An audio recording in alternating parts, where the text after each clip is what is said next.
Hello beta, good morning to all of you. Myself Santosh sir from x academia. आज हम लोग बेटा एक PYQ सीरीज स्टार्ट करने जा रहे हैं नीट और जेई 2027 बैच के लिए।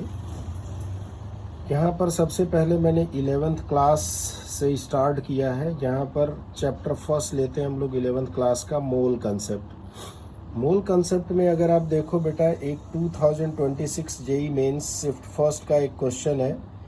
इसमें मोल कंसेप्ट से ये क्वेश्चन क्या आया था बेटा, an oxide of iron contain 69.9% iron, it's empirical formula is given molecular mass और atomic mass of iron is equal to 56 gram per mole, atomic mass of oxygen is 16 gram per मोल।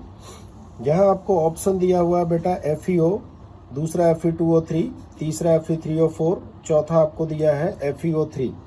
तो यहाँ पर हम लोग जब भी एम्पिरिकल फॉर्मूला निकालेंगे बेटा तो कैसे निकालते हैं, पहले उनके कुछ स्टेप्स होते हैं। देखो पहले एलिमेंट्स लिखते हैं हम लोग, यहाँ पर percentage by mass, then atomic mass, then mole, then molar ratio and last simplest whole number ratio. तो यहाँ पर बेटा आपको आयरन का परसेंटेज बाय मास आपको दिया हुआ है, जबकि यहाँ पर ऑक्सीजन का नहीं दिया है। तो आपको पता होना चाहिए यहाँ जितने भी एलिमेंट होंगे ना सबका percentage of by mass add करने के बाद 100 आना चाहिए। जबकि यहाँ पर देखो आयरन का 69.9% दिया हुआ है। तो यहाँ पर हम लोग ऑक्सीजन का जब निकालेंगे तो 100 माइनस 69.9 करेंगे तो बेटा यहाँ 30.1% आ जाएगा। एटॉमिक मास इसका क्या है बेटा 56 है, यहाँ पर 16 है। इसका मोल निकालेंगे हम लोग तो percentage by mass upon atomic मास कर देंगे तो ये कितना आ जाएगा बेटा, यहाँ पर 1.25 आ जाएगा। 30.1 अपॉन 16 कर देंगे बेटा तो कितना आएगा 1.88 आ जाएगा। अब यहाँ से जब हम लोग मोलर रेशियो निकालेंगे तो इसमें करते क्या है बेटा कि इन दोनों स्टेप्स में आप अगर देखो जिसका मोल सबसे कम होगा उसको भी उसी से डिवाइड कर देंगे और दूसरे को भी उसी से डिवाइड कर देंगे। तो 1.25 upon 1.25 is equal to 1, 1.88 upon 1.25 तो ये 3/2 आएगा। और यहाँ पर सिंपलेस्ट होल नंबर रेशियो बेटा जब हम लोग निकालेंगे तो इसका डिनोमिनेटर 2 है तो मैं 2 से ऊपर भी मल्टीप्लाई कर दूंगा और यहाँ पर नीचे वाले में भी मल्टीप्लाई करूंगा। तो 2 इंटू 1 कितना 2 हुआ और यहाँ 3/2 इंटू 2 करूंगा तो 3 आ जाएगा, 2 कट जाएगा। तो यहाँ पर मेरा एम्पिरिकल फॉर्मूला कितना आ जाएगा बेटा Fe2O3। ये NCERT की एक्सरसाइज का क्वेश्चन है बेटा 11th क्लास का और यही आपका 2026 जेई मेंस में एग्जैक्ट क्वेश्चन आया हुआ है। अब यहाँ पर एक दूसरा क्वेश्चन है बेटा, यहाँ पर which have largest number of atom in the following, 1 gram gold, 1 gram sodium, 1 gram lithium, 1 gram chlorine.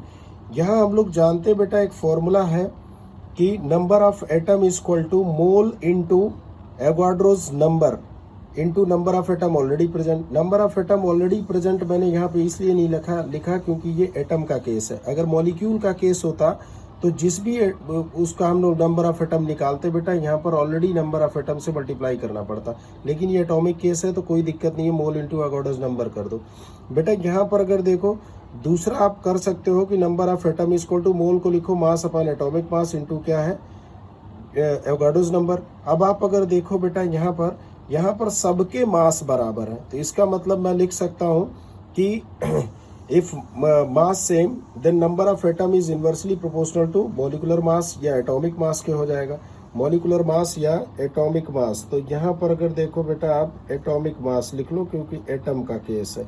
तो यहाँ से आप क्या कर सकते हो बेटा, देखो अब हम लोग क्या करते हैं यहाँ पर एटॉमिक मास लिख लें बेटा। एटॉमिक मास अगर मैं लिखूं किसका, गोल्ड का 197 होता है, सोडियम का 23 होता है, लिथियम का 7 होगा और यहाँ Cl2 का मॉलिकुलर मास है बेटा यहाँ पर 71U क्योंकि ये मॉलिक्यूल है।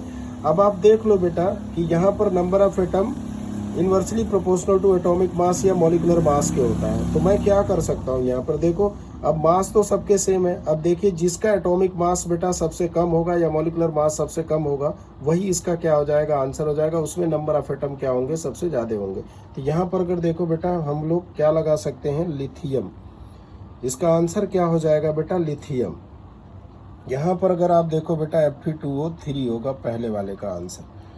तो इस तरह से आप इसको करो बेटा। और चैनल को सब्सक्राइब करें और आगे ऐसी वीडियोस आते रहेंगे। डेली आपको 1 क्वेश्चन 2 क्वेश्चन आपको मैं डालूंगा। ये क्वेश्चन सीरीज हमारी चल रही है, इसके अकॉर्डिंग आप नीट या जेई 2027 की तैयारी में लग सकते हैं।